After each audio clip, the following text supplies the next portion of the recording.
ऐसी गाड़ी में सोना अच्छी बात नहीं है।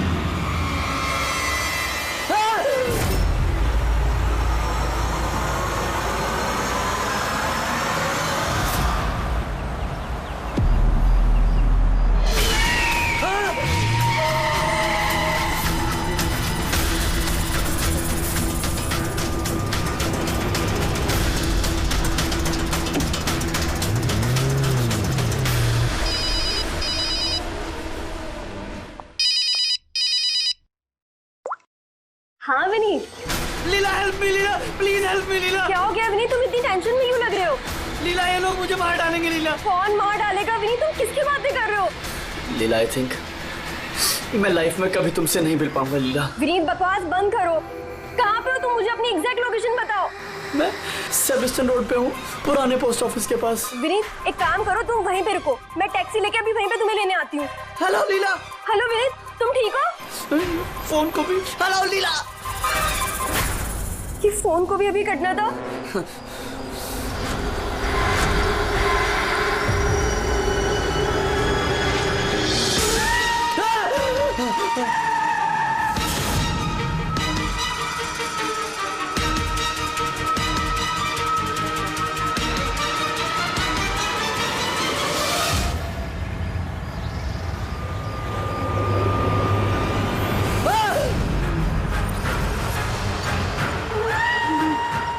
भगवान प्लीज हेल्प मी, मुझे मेरे घर तक पहुंचा दो प्लीज।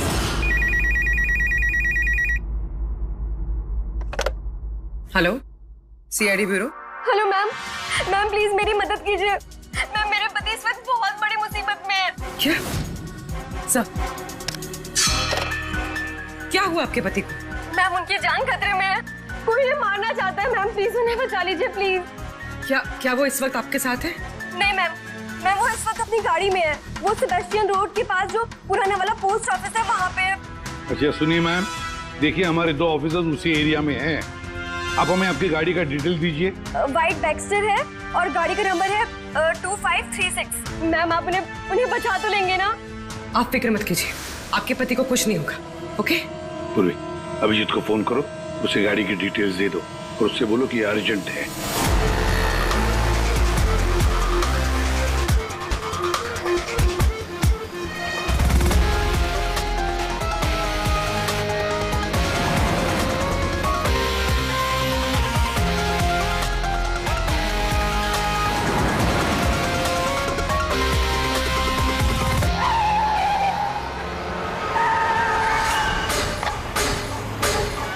या यही नंबर है।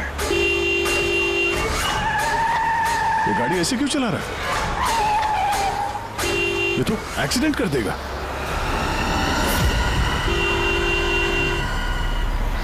मुझे माफ कर दो, मुझे माफ कर दो, मैं मरना नहीं चाहता, मुझे माफ कर दो। किससे बातें कर रहा है? गाड़ी में तो कोई नहीं है। अरे विनीत किससे बात कर रहा है? गाड़ी में कोई नहीं है। अंधे हो तुम लोग, तुम्हें दिखाई नहीं दे रहा? इतने सारे लोग मुझे बुला रहे हैं। कर क्या रहा है ये? मुझे माफ कर दो, मैं मरना नहीं चाहता। पागल हो गया लगता है। विनीत विनीत विनीत, तुम्हारी जान को खतरा हो सकता है, रुक जाओ।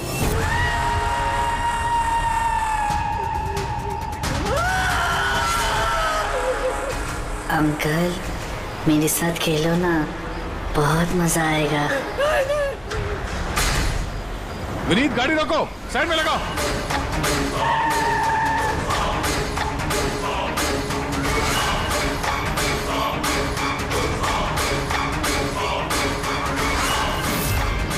रुक जाओ विनीत, विनीत।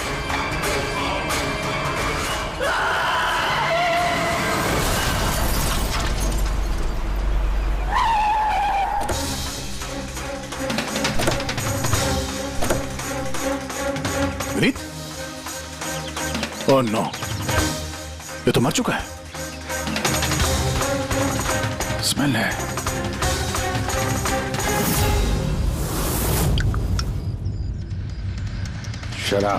शराब पी के गाड़ी चला रहा था, लेकिन ये गाड़ी में बात कैसे कर रहा था? शराब के नशे में बड़बड़ा रहा होगा। शराब पी के तो यही होता है, एक्सीडेंट। आपने तो मुझसे वादा किया था ना कि विनीत को कुछ नहीं होगा। तुम्हें क्या हो गया? देखिए मैडम, अगर उनकी जान को किसी और से खतरा होता तो हम उन्हें जरूर बचा लेते, लेकिन वो तो खुद ही शराब पी के गाड़ी चला रहे थे। आप तो जानती हैं कितना खतरनाक है। नहीं, उनकी जान खुद उनकी वजह से नहीं गई है, बल्कि उन लोगों की वजह से गई है जो इतने दिनों से उन्हें परेशान कर रहे थे। कौन लोग? सुबह शाम सोते जागते हर वक्त वो उन्हें सताते रहते थे। वो इतना ज्यादा परेशान हो गए थे कि उन्होंने अपने बिजनेस पे भी पूरी तरह से ध्यान देना बंद कर दिया था। किन लोगों की बात कर रही हैं आप? जरा साफ साफ बताइए। मैम, विनीत की मौत हमारे सामने हुई थी और उस वक्त कार में उसके अलावा और कोई भी नहीं था, तो उसकी मौत का दोष आप किसी और को कैसे दे सकती हैं? क्योंकि उनका खून हुआ है। मर्डर है ये, मर्डर। मर्डर हुआ है? आप जानती हैं किसने किया ये? आत्माओं ने। भले ही आप लोगों ने वो आत्माएं नहीं देखी होगी, लेकिन विनीत उन्हें साफ साफ देख सकते थे। सीआईडी आत्माओं को नहीं मानती। आप भी मानते सर। अगर आपने तो 2 हफ्ते पहले वाला नजारा देखा होता। लीला उठो, उठो लीला, लीला उठो। विनीत,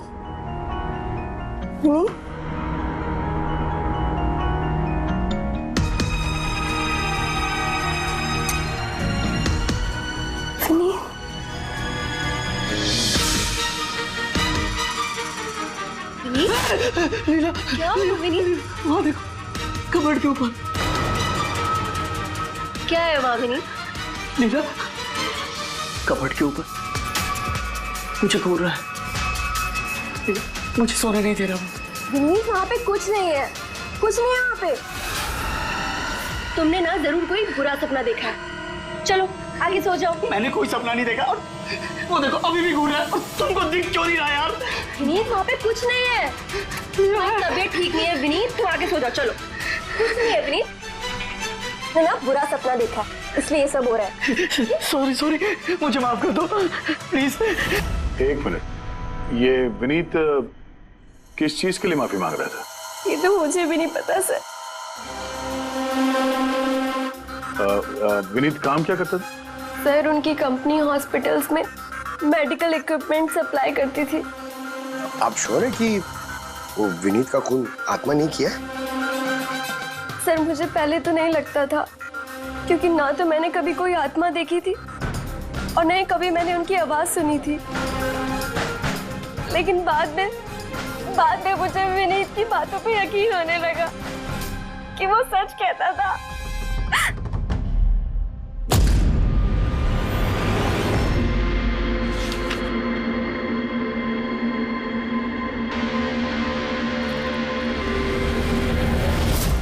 हाँ बॉस, इसकी मौत की एक ही वजह नजर आ रही है, इसके सर पर लगी हुई है चोट जो इसे एक्सीडेंट के दौरान लगी।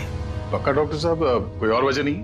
अब विसरल सैंपल्स को चेक करना अभी बाकी है, लेकिन प्राइमा फेसी तो यही दिखता है कि मौत की वजह एक्सीडेंट है। तो बॉस, इसके खून में हमें अल्कोहल की बहुत ज्यादा मात्रा मिली। मुझे लगता है उसी की वजह से इसे हेलुसिनेशन होने लगे और इसने टक्कर मार दी। मतलब ये खून का मामला नहीं है। हम फ्यूनरल के लिए बॉडी को लौटा सकते हैं। अगर कुछ डाउट हुआ तो विसरल सैंपल से पता लग जाएगा। पता नहीं सर क्यों अभी मुझे ऐसा लग रहा है कि ये केस उतना सीधा नहीं है, क्योंकि जब हमने लीला से पूछा कि ये विनीत किससे माफी मांग रहा था तो वो बात को टाल गई। हम लोग भी फ्यूनरल में जाएं क्या? वहाँ रिलेटिव भी होंगे, फ्रेंड्स भी होंगे, बहुत सारे लोग होंगे, देखते हैं कुछ पता चलता है। जाओ, जरूर जाओ फ्यूनरल में।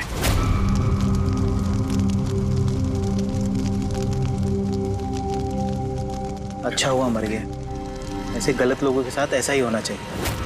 तुमने बिल्कुल ठीक कहा, इसकी मौत इससे बदतर होनी चाहिए थी। बस अब उस दिन का इंतजार है जब उन दोनों की भी चिता जलते हुए देखूंगा। उस दिन तुम सबको बहुत बड़ी पार्टी दूंगा मैं। क्या प्रॉब्लम क्या तुम्हारी? हाँ? यहाँ पर एक आदमी की चिता जल रही है, शौक मनाने के बजाय जश्न मनाने की बात करे तुम लोग।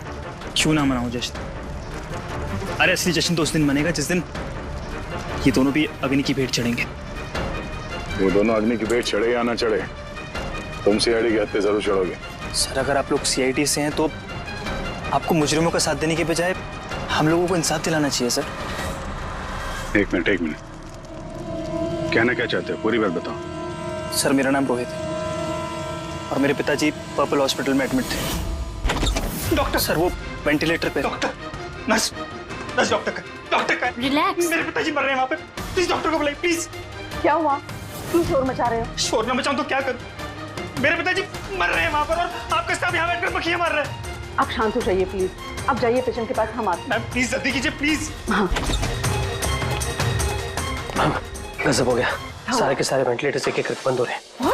यस मैम, हमारे 2 इंटर्न्स मैनुअली ऑक्सीजन दे रहे हैं कुछ पेशेंट्स को। मैम हर पेशेंट के साथ ऐसा नहीं हो सकता, अगर वेंटिलेटर्स ठीक नहीं हुआ तो पेशेंट मर जाएंगे। धीरे बोलो। अरे ये हॉस्पिटल के रेपुटेशन का सवाल है, अगर मरीजों के घर वालों को पता चल गया है ना फिर बवाल हो जाएगा। डॉक्टर आप प्लीज 2 मिनट का वक्त दीजिए, हम सोल्यूशन। मैम एक एक करके सारे वेंटिलेटर्स बंद हो रहे हैं। बाकी के वार्ड्स में चेक करो। Okay ma'am. अरे वो सप्लायर विनीत को फोन करो ना, वो ही अभी कुछ कर सकता है, बस टेंशन लेने की जरूरत। डॉक्टर महक हुआ क्या है सर? वेंटिलेटर बंद हो रहे हैं सारे। आप प्लीज शांत रहिए, मैं बात करती हूँ ना।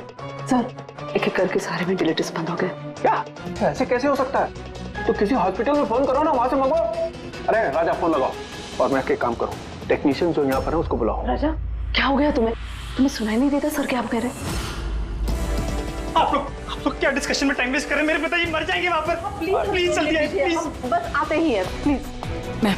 Ma'am very bad news, 2 patients की जान चली गई है, 5 पेशेंट्स बहुत क्रिटिकल कंडीशन में हैं। सर अगर आज हम लोगों का परिवार हमारे साथ नहीं है तो उसके जिम्मेदार सिर्फ और सिर्फ ये 3 लोग हैं, विनीत, महक और राजा। ये विनीत तो इक्विपमेंट सप्लाई करता था ना? जी सर। और ये महक राजा? सर जिस दिन ये हादसा हुआ उस दिन महक डॉक्टर इंचार्ज थी और राजा हॉस्पिटल का एडमिन संभालता था। ये सिर्फ राजा और महक आए हॉस्पिटल से या और लोग भी आए वहाँ के?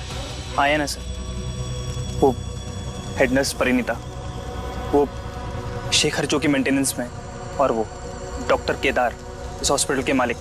ठीक है, अभी शांत हो जाओ। हम इस मामले के तह तक जाएंगे। अगर तुम्हारे पिताजी के साथ नाइंसाफी हुई है तो उन्हें इंसाफ जरूर मिलेगा।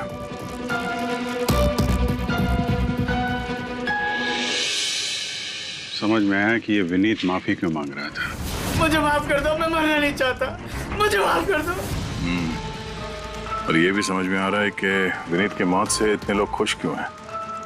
यानी विनीत की मौत का जिम्मेदार कोई भी हो सकता है। अब विनीत के बाद खूनी का अगला निशाना ये महक और राजा हो सकते हैं।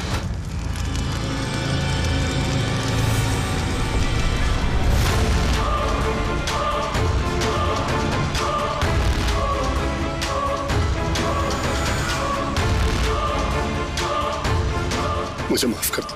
तुमने मुझे क्यों मरने दिया? मेरा पीछा मत करो।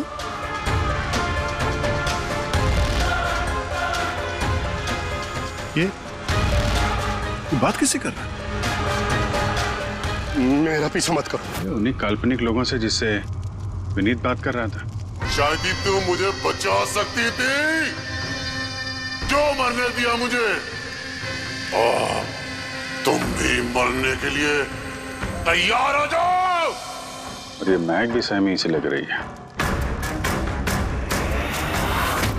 छोड़ो, छोड़ो मुझे, छोड़ो मुझे, हाथ में मत खींचो। मेरी कोई गलती नहीं है। छोड़ो, छोड़ो, छोड़ो, छोड़ो मुझे, छोड़ो, छोड़ो, मत खींचो मुझे आग में। छोड़ो। क्या कर रहे हो? इधर आओ। क्या कर रहे हो यार? मैं बस परेशान हूँ, इसमें आप लोग क्या कर सकते हैं? मुझे खुद ही निपटना होगा अपनी परेशानी से। आप इधर आओ, थोड़ा दूर हट जाओ इधर से। तो बहुत सारे लोग हैं, जो विनीत की मौत की खबर सुनकर खुश हो गए हैं? हाँ सर। और अब वो महक और राजा की मौत की खबर सुनना चाहते हैं। राजा और महक, इनका बर्ताव भी कुछ नॉर्मल नहीं लग रहा था सर। काफी डरे डरे से लग रहे थे, विनीत की तरह। सर, विसरल सैंपल्स की रिपोर्ट आ गई है। ग्रेट। कोई गड़बड़ है? हाँ। एक आम इंसान का खून जितना लाल होता है, विनीत का खून उससे बहुत ज्यादा लाल था। ओह, अब समझ में आया कि विनीत को आत्माएं क्यों नजर आ रही थी। क्यों सर? पूर्वी, जब इंसान का खून जरूरत से ज्यादा लाल हो तो इसका मतलब ये होता है कि वो इंसान बहुत ज्यादा लंबे समय तक कार्बन कंपाउंड के संपर्क में रहा, और इस कार्बन कंपाउंड की वजह से ही उसे हेलुसिनेशन आते हैं, जबरदस्त किस्म के। तो मतलब किसी ने जानबूझकर विनीत को इस कार्बन कंपाउंड के संपर्क में लाया हो, जिसकी वजह से विनीत की दिमागी हालत खराब हो गई, जो उसकी मौत का कारण भी बन गई। सर, खूनी को ये कार्बन कंपाउंड मिला कहां से होगा? हमारे आसपास हर जगह कार्बन कंपाउंड फैला हुआ है। मॉडर्न जिंदगी में हम जितनी भी मशीनों का इस्तेमाल करते हैं, वो सब की सब, लगभग सब की सब कार्बन कंपाउंड निकालती हैं। हाँ, कोई भी मशीनों के साथ छेड़खानी करके ऐसी साजिश कर सकता है। तो कार में बैठने के ठीक पहले विनीत ऐसे किसी केमिकल के संपर्क में आया होगा, इसकी वजह से उसे ये हेलुसिनेशन वगैरह हो रहे थे। बिल्कुल बॉस, गाड़ी के एग्जॉस्ट सिस्टम को चेक करना चाहिए। गड़बड़ वही हुई है।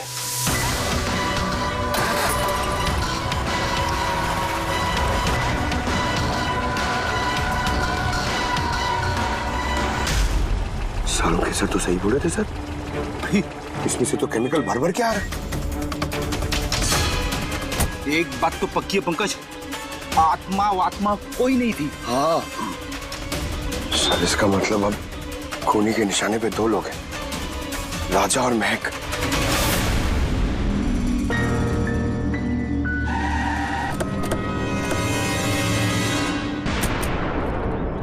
फ्यूनरल में राजा का बर्ताव ठीक नहीं था, अभी भी उसकी मानसिक स्थिति ठीक नहीं है।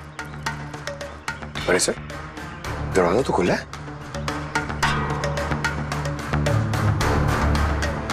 ये खूनी राजा तक पहुंच तो नहीं गया? ये क्या माहौल है? कैंडल्स,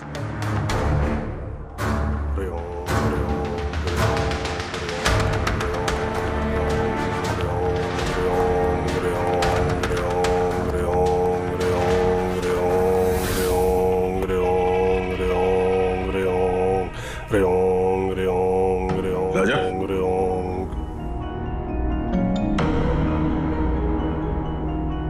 आप ठीक हो? कौन है आप लोग? सीआईडी। विनीत के अंतिम संस्कार में मिले थे हम लोग। तुम आग में कूदने वाले थे, हमने तुम्हें रोका था, भूल गए? अब आप लोगों को मुझे रोकने या बचाने की जरूरत नहीं पड़ेगी। जब तक विनीत का खूनी पकड़ा नहीं जाता, तुम्हारी जान को भी खतरा है। अच्छा, सच सच बताना, उन 12 मरीजों की मौत क्या तुम्हारी लापरवाही की वजह से गई थी? खबरदार जो मुझ पर ऐसा गंदा और झूठा इल्जाम लगाया तो।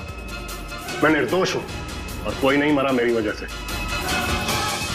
शांत शांत। राजा बड़ी मुश्किल से शांत हुआ है, इसे गुस्सा मत दिलाइए। आपकी तारीफ? श्लोक नाम है मेरा। मैं राजा की इस बुरे वक्त से बाहर निकलने में मदद कर रहा हूं। ओह, तो आप साइकियाट्रिस्ट हैं? साइकियाट्रिस्ट नहीं, साइकिक, मीडियम।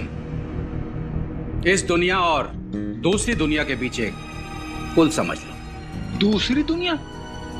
दूसरी कौन सी दुनिया? वही आत्माओं वाली दुनिया।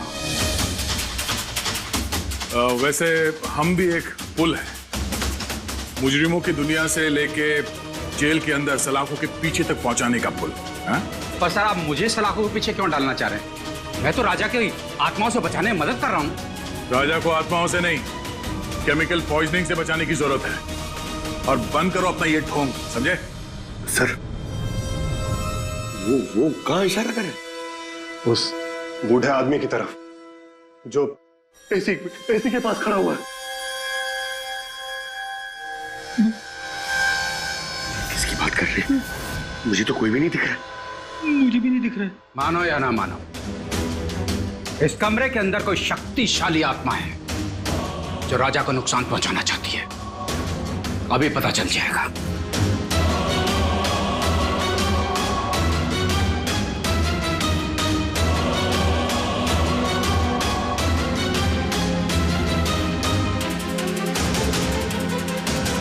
मीटर से आत्मा देखेंगे?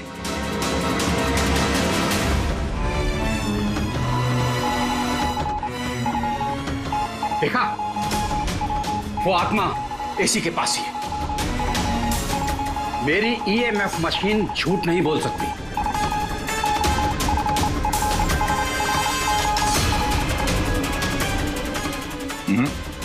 पर हमारा भी ये मीटर गलत नहीं हो सकता, समझे? रेडी? लगता है राजा को कार्बन कंपाउंड का असर उसकी गाड़ी से ही हुआ है। एक काम करो, ये मीटर ले जाओ, उसकी कार चेक करो। रेडी? पंकज, बताओ महक, विनीत के फ्यूनरल पे क्या देखा तुम? मैंने किसी को नहीं देखा, कुछ भी नहीं देखा। झूठ मत बोलो। अगर कुछ नहीं देखा तो वहां से डर के भागे क्यों? मैं झूठ नहीं बोल रही हूँ, मैंने सच में किसी को नहीं देखा। अच्छा, अस्पताल में जो 12 मौतें हुई थी, क्या वो तुम्हारी लापरवाही की वजह से हुई थी? मेरी लापरवाही की वजह से? देखिए, मुझसे जो कुछ बन पड़ता है मैंने सब कुछ किया। मैंने डॉक्टर केदार से भी बात की, लेकिन उन्होंने कुछ एक्शन लिया ही नहीं, तो मैं और क्या करती? अच्छा, तो फिर इसमें डॉक्टर केदार की गलती है? उनसे भी ज्यादा गलती है उस राजा की। उसे चेक कर लेना चाहिए था कि वेंटिलेटर्स ठीक से काम कर रहे हैं या नहीं, उनके वक्त रहते सर्विसिंग हो रही है या नहीं। तो फिर राजा दोषी है? राजा और विनीत दोनों। विनीत को भी हमें वेंटिलेटर सप्लाई करने से पहले देख लेना चाहिए था कि वो कहीं खराब तो नहीं है। आखिर कितनी जानें टिकी थी उस वेंटिलेटर्स पे? लगता है राजा और विनीत के लिए तुम्हारे अंदर काफी कड़वाहट है। विनीत की मौत से तो बहुत खुश होगी तुम। ये कैसी बातें कर रही है आप? बिल्कुल भी नहीं। मैं एक डॉक्टर हूँ और मेरा काम पेशेंट्स की जान बचाना है। किसी की मौत से मैं कैसे खुश हो सकती हूँ?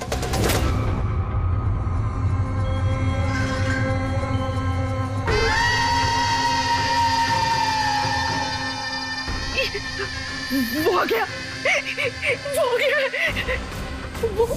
वो देखिए। लेकिन यहाँ तो कोई नहीं। पीछे यहाँ पर कोई नहीं है। देखो, तुम घबराओ मत। जब तक मैं हूं तुम्हें कुछ नहीं होगा। हाँ?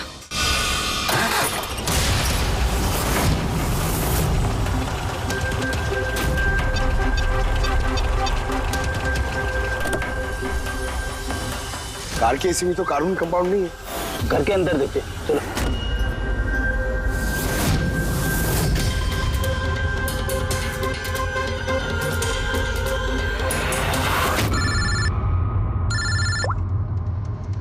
हाँ पूर्वी, महक के घर पे कोई केमिकल नहीं मिला? ठीक है, जब तक वो खूनी पकड़ा नहीं जाता तुम उसके साथ ही रहो, ठीक है? सर, हाँ, कार्बन कंपाउंड यहाँ पे भी नहीं है। कहीं कोई केमिकल नहीं मिलेगा। विज्ञान की दुनिया और केमिकल की दुनिया के अलावा भी कोई दूसरी दुनिया है, मानो या ना मानो। चुप, वो बंद। और जब तक बोलने को नहीं कहा जाए मुंह खोलना नहीं। राजा जी, आपको डरने की कोई जरूरत नहीं है। हम लोग हैं यहाँ पर। जब तक वो खूनी पकड़ा नहीं जाता सीआईडी आपके साथ ही रहेगी। मुझे सीआईडी की जरूरत नहीं है, ये है ना मेरी सुरक्षा करने के लिए। यार ये कैसे हो सकता है? ना राजा के घर में केमिकल मिला, ना महक के घर में केमिकल मिला, कैसे हो सकता है? सर, हमने राजा के घर को अच्छी तरह से चेक किया, एक एक कोना देखा, गाड़ी भी चेक की, कहीं कुछ नहीं मिला। हाँ मगर दया, अगर कोई केमिकल का इस्तेमाल ही नहीं हुआ है तो फिर राजा और महक को हेलुसिनेशन हुए कैसे? कोई तो वजह होनी चाहिए। और सर, जिस तरीके से विनीत के कार के एसी में केमिकल का इस्तेमाल किया गया है, ये किसी नौसिखिया का काम नहीं लगता है। तो कोई एक्सपर्ट। एक काम करते हैं, मरने वालों के घरों में देखो, शायद कोई ऐसा आदमी हो जो केमिकल्स के बारे में अच्छी जानकारी रखता हो, कोई केमिकल्स में एक्सपर्ट। और हाँ, हॉस्पिटल के उस स्टाफ को बुलाओ, चीफ नर्स जो है ना, हेड नर्स परिणीता, फिर हेड टेक्नीशियन शेखर और मालिक केदार, तीनों को बुलाओ। सर देखते हैं।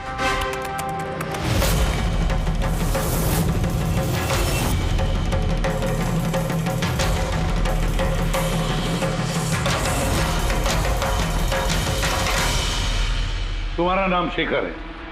Yes sir. हॉस्पिटल के हेड मैकेनिक, मेन टेक्नीशियन, मतलब हॉस्पिटल में जब भी किसी मशीनरी में प्रॉब्लम्स आ जाते तो पहले तुम्हें पता चलता है। जी हाँ सर। तो हॉस्पिटल के वेंटिलेटर्स खराब हो गए थे, ये तुम्हें पता नहीं था? सर पहले से पता था। तो फिर किया कुछ नहीं क्यों? बताया क्यों नहीं किसे? हाँ सर इसमें मेरी कोई गलती नहीं है। तो फिर किसकी गलती? सर मैंने महक को पहले से ही बता दिया था वेंटिलेटर्स के बारे में कि वेंटिलेटर्स में प्रॉब्लम हो रही है और वो कभी भी खराब हो सकते हैं। और ये वेंटिलेटर्स बंद होने से पहले तुमने बताया था? यस सर, 1 वीक पहले। मैम मैंने आपको एक नोटिस भेजा था, वार्ड 3 के वेंटिलेटर्स ठीक तरह से काम नहीं कर रहे हैं। ओह, मैंने वो तुम्हारा लेटर पढ़ लिया था शेखर, तुम टेंशन मत लेना, मैं कुछ करती हूँ। बट मैम मामला थोड़ा अर्जेंट है। हाँ हाँ मुझे पता है। डॉक्टर महक। यस मैम, आपको अकाउंट्स डिपार्टमेंट में इमीडिएटली बुलाया है। हाँ ओके चलो। Okay ma'am. Don't worry Shekhar, मैं कुछ ना कुछ करूँगी पक्का। बट सर उन्होंने मेरी बात को सीरियसली लिया ही नहीं। हाँ, महक ने वेंटिलेटर्स खराब होने पर पेशेंट्स को बहुत बचाने की कोशिश की, मगर राजा सर इतने घबरा गए कि कुछ कर ही नहीं पाए। शेखर जी, तुम कितना सच बोल रहे हो, कितना झूठ, ये तो हम पता लगा ही लेंगे। सर महक की कोई गलती नहीं है, उसने मुझे वेंटिलेटर्स खराब होने के बारे में पहले ही बता दिया था। लेकिन आपने क्या किया?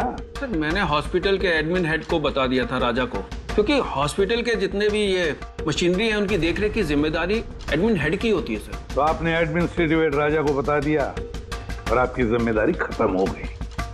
आप मालिक है ना इस हॉस्पिटल के, तो जिम्मेदारी खत्म कैसे होती है आपकी? सर मैंने अपनी जिम्मेदारी निभाई, तभी तो मैं खुद गया राजा के केबिन में। राजा। जी सर। ये सब क्या कर रहे हो? अरे ये सब जरूरी नहीं है, इतने सारे मरीजों की सांसें वेंटिलेटर के भरोसे चल रही हैं, तुम यहाँ बैठे हो, अरे कुछ करो ना। जी सर, मैं अभी सप्लायर से बात करके वेंटिलेटर बदलवा देता हूँ। प्लीज प्लीज जल्दी करो। जी सर मुझे समझ में नहीं आ रहा कि उन्होंने वेंटिलेटर्स बदलवाए क्यों नहीं। मैं हैरान हूँ सर, कोई भी केदार जी पे उंगली उठा नहीं रहा। हर कोई राजा, विनीत और महक के पीछे पड़ा हुआ है। वही तो, हॉस्पिटल के मालिक है ना केदार जी, तो पूरी की पूरी जिम्मेदारी भी केदार जी तुम्हारी है। लेकिन सर अब मैं खुद जाके तो रिपेयर नहीं कर सकता ना वेंटिलेटर्स। सर मेरा काम है कि कंसर्न डिपार्टमेंट को इन्फॉर्म करना, और सर वो मैंने कर दिया। बल्कि मैंने विनीत से खुद बात करी, मैंने उससे कहा कि अगर ये रिपेयर हो सकते हैं तो रिपेयर करे, वरना इनको चेंज कर दे, और उसने कोई एक्शन ही नहीं लिया। उसने कोई एक्शन नहीं लिया, उसने कोई एक्शन नहीं लिया। आपने क्या एक्शन लिया? और नाम भी ले रहे हो तो विनीत का जो मर चुका है, या राजा का जो जवाब देने की हालत में नहीं है। सर जो सच था वो मैंने आपको बता दिया, अब वो मानना ना मानना सर आपके हाथ में है।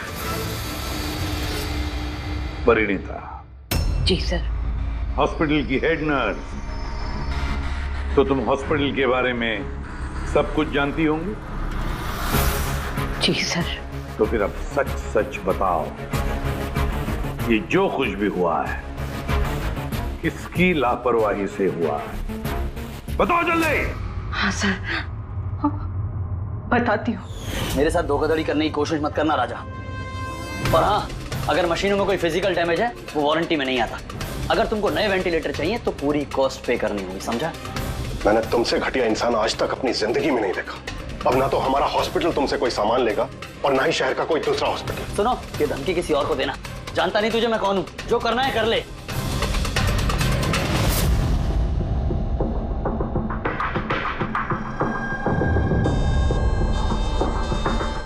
ये जो कुछ भी हुआ है इस राजा और विनीत के झगड़े की वजह से हुआ है। दोनों की झगड़े की वजह से सर इतने लोगों की जान चली गई। राजा को नए वेंटिलेटर का इंतजाम तुरंत करना चाहिए था। सर इन मरीजों के परिवार वालों में से 3 लोग ऐसे हैं जिन्होंने केमिकल इंजीनियरिंग की है। अच्छा, 3 लोग। तो फिर उनकी कुंडली निकालो, देखते हैं।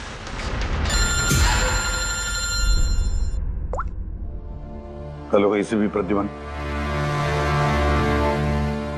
बहुत ठीक है, हम अभी पहुंचते हैं। क्या हो सर? राजा की मौत हो गई।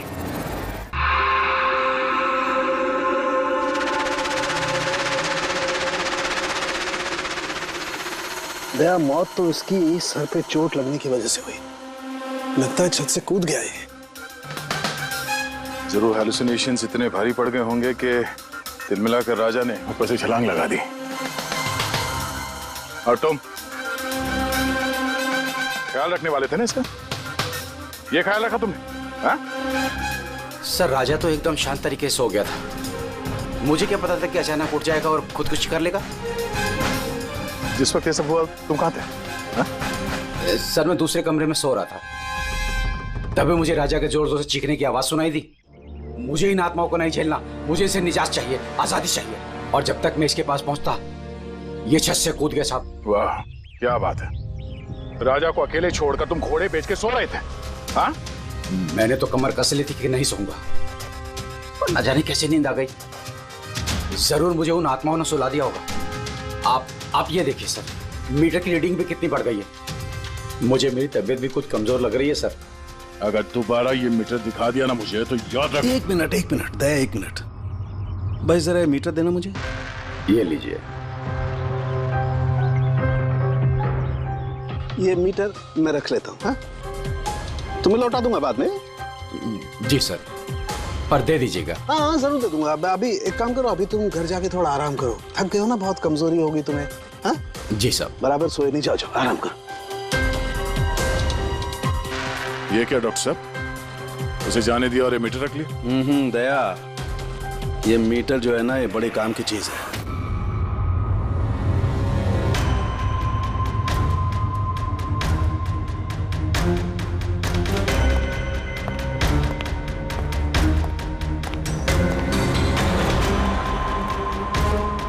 इस रूम में चेक करता हूं।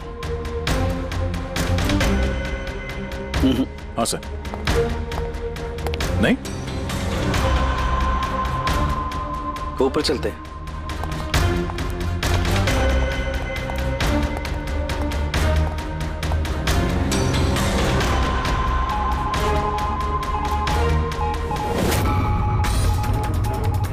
ये सालू के सर आराम से, ये नीडल तो जंगली घोड़े की तरह भाग रहा है। माय गॉड, हम यहाँ पर ऐसे नहीं खड़े रह सकते दया, हमें प्रोटेक्टिव गियर्स पहनने पड़ेंगे। Protective gears? वो किस लिए सर? अरे अपनी सुरक्षा के लिए।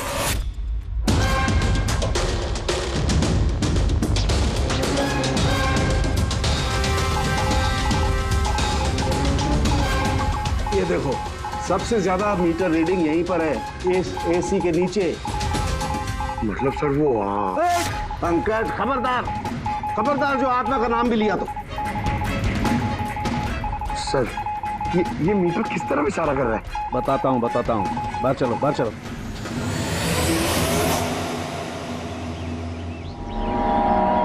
देखा दया, ये है EMF, इलेक्ट्रोमैग्नेटिक फील्ड डिटेक्ट करता है ये।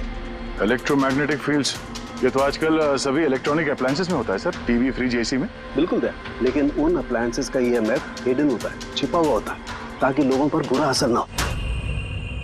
कैसा बुरा असर?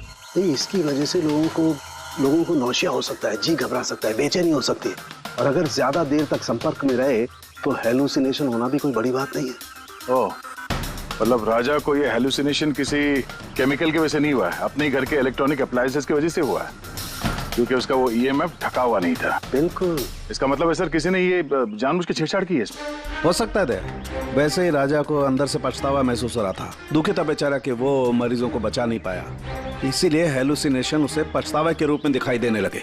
शायद इसी पछतावे की वजह से इस विनीत की भी मौत हो गई। बिल्कुल, और वो शौक, उससे भी कमजोरी इसीलिए महसूस हो रही थी क्योंकि वो भी काफी देर तक इस EMF के संपर्क में था। यहाँ पे वो कार्बन कंपाउंड नहीं मिला घर में। मिलेंगे कैसे थे, क्योंकि यहाँ तो EMF का इस्तेमाल हो रहा था, और सबसे ज्यादा रीडिंग मुझे बेडरूम के AC में मिली। इसका मतलब बेडरूम के एसी में छेड़छाड़ हुई। फिर तो उस महक के घर में भी EMF। ओह नो, हमें तुरंत पूरी को इन्फॉर्म करना होगा।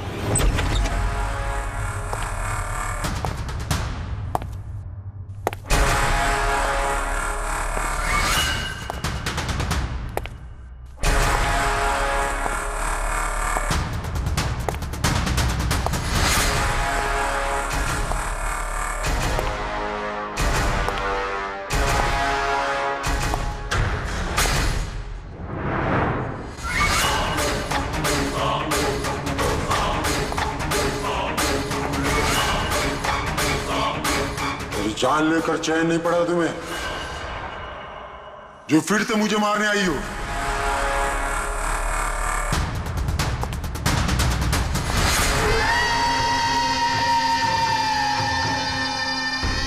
तुम? मैंने तुम्हें सेल्फ डिफेंस में मारा था, और वैसे भी तुम एक मुजरिम हो। क्या मुजरिम के घर परिवार नहीं होते? तुम्हारी वजह से मेरी बेटी अनाथ हो गई, और ये खून देख रही हो, सब तुम्हारी वजह से। आज मैं तुम्हें नहीं छोड़ूंगा। देखो मेरे पास मत आना, मैं मार दूंगा। आज मैं तुम्हें नहीं छोड़ूंगा। मेरे पास मत आना, मैं कहती हूँ मार दूंगी। मैं कहती हूँ मेरे पास मत आना, मार दूंगी। क्या कर रही तुम? छोड़ो से। सब आदमी। क्या? सर यहाँ पे। सर रोकिए इसे, ये मुझे मारना चाहती है। पहले यहाँ से बाहर निकली, जल्दी आउट ऑफ हियर प्लीज, जल्दी फास्ट। ये हैं वो 3 लोग जिनका संबंध केमिकल इंजीनियरिंग से है। सुहास, दीपक और किशोर। खूनी इनमें से कोई भी हो सकता है। नहीं अभिजीत, कार के एसी में केमिकल फिक्स करना अलग बात है, और इलेक्ट्रोमैग्नेटिक फील्ड को इतनी होशियारी के साथ इस्तेमाल करना अलग बात है। मुझे लगता है ये कोई ऐसा आदमी है जिसे साइंस की, मेडिकल साइंस की बहुत अच्छी जानकारी है, या तो कोई डॉक्टर या कोई साइंटिस्ट। जिसने भी किया उसने पूरा बंदोबस्त किया था इस इलेक्ट्रोमैग्नेटिक फील्ड का, कि ये महक और राजा दोनों कायम के लिए उस EMF के असर में रहे हैं। हो सकता है जब ये दोनों हॉस्पिटल में अपना काम कर रहे थे तब भी ये EMF वहां पर प्रेजेंट था। तो फिर सर शायद हॉस्पिटल के किसी मशीन के साथ भी छेड़छाड़ की गई होगी। बिल्कुल दया, बिल्कुल। और ये करने वाला वही है, हॉस्पिटल का अंदर वाला। तो ये वो जगह है जहाँ पे महक और राजा बैठा करते थे। जी हाँ। और कौन कौन आ जा सकता था इस कमरे में? सर सिर्फ स्टाफ वालों को अंदर जाने की परमिशन थी, वो भी अगर कोई काम हो तो। मतलब बाहर का कोई आदमी यहाँ नहीं आ सकता? नहीं सर, यहाँ तक कि मरीजों को भी अंदर जाने की इजाजत नहीं थी। इसका मतलब तो ये हुआ कि स्टाफ का कोई है, मतलब आप में से कोई एक खूनी है। ये आप कैसे कह सकते हैं? ये हम नहीं कह रहे हैं, ये EMF मशीन कह रही है जिसने हमें सब कुछ बता दिया है। और इस EMF मशीन के हिसाब से इस AC के साथ छेड़छाड़ की गई थी। इसका मतलब है राजा और महक को मारने की कोशिश की गई थी, मगर बेचारा राजा मारा गया। AC के साथ छेड़छाड़?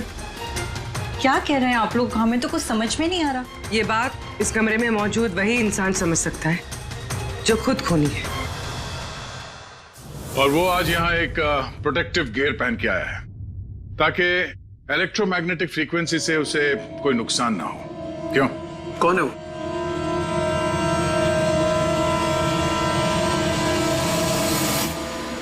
क्यों?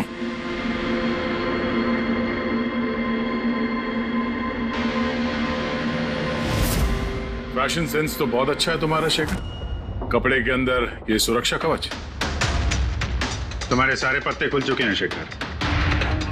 हमने तुम्हारे बारे में सब कुछ पता लगा लिया है। तुम ही यहाँ पे सिर्फ ऐसे टेक्नीशियन हो जो AC के साथ छेड़छाड़ कर सकते हैं। अब जल्दी बताओ, क्यों किया तुमने ऐसा? हाँ, मैंने किया ये सब। और क्या गलत किया अगर मैंने महक, विनीत और राजा पे इल्जाम लगाया तो? इन लोगों की वजह से 12 मरीजों की मौत हुई जो मुझसे देखा नहीं गया। और मैंने सोचा कि इन लोगों को भी वैसी ही मौत मिलनी चाहिए जैसे उन 12 मरीजों को मिली। इसलिए मैंने EMF और कार्बन कंपाउंड के जहर का इस्तेमाल किया ताकि इन लोगों को ऐसी मौत दे सकूं। मौत नहीं, एक भयानक मौत। और ये मेरा इंसाफ था। इंसाफ करने का हक सिर्फ कानून को है। किसी और को नहीं, समझे? तुम जानते थे उस केमिकल के इस्तेमाल से उन लोगों को हैलुसिनेशन होगा। वो मरे हुए मरीज उन्हें सामने दिखाई देंगे, जिसकी वजह से वो पागल हो जाएंगे। क्यों? और मैं अपने मकसद में कामयाब भी हुआ। जैसी मैं मौत चाहता था वैसी ही मौत विनीत और राजा को मिली, मगर अफसोस महक को आपने एंड मोमेंट पे बचा। कामयाब तो तुम तब होते जब बिना कोई जुर्म किए उन्हें उनके अंजाम तक पहुंचाते हैं। क्या फर्क रह गया तुम में और उन दोनों में? अब तुम भी एक हत्यारे हो। तुम्हें क्या सजा मिलेगी इसका फैसला तो अब अदालत ही करेगी। For more updates, subscribe to our channel, click the show links and enjoy watching the videos.